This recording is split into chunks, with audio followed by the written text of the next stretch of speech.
Hi there, networking students. My purpose in making this short video is to speak to you about some of the things that you'll see in the semester packet tracer skills assessment. So what you see on your screen should be the general scenario that you'll see when you launch the skills assessment.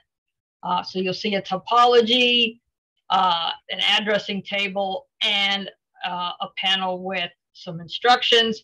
And then you'll see the physical mode packet tracer.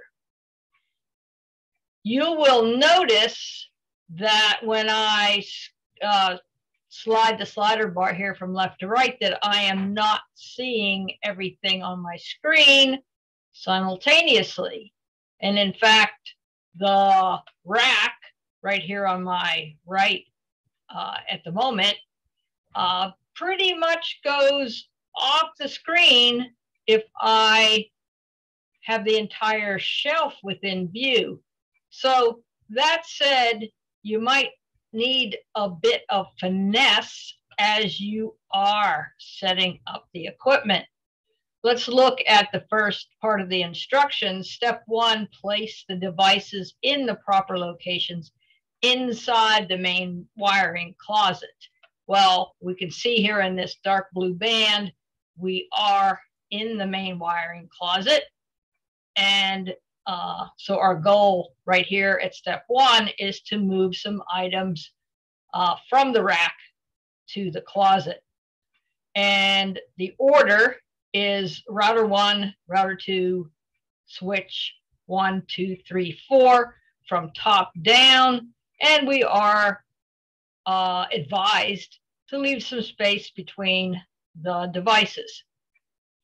So we can see again, when my rack is in view, pretty much my equipment is not.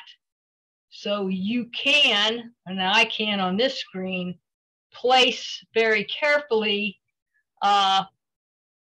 my visible area so that I can see just a tiny bit of router 1 and just a tiny bit of the rack. And I am able to click on router 1 and get it right just so very close to the rack and let go of my mouse, and voila, the router 1 is indeed placed on the rack.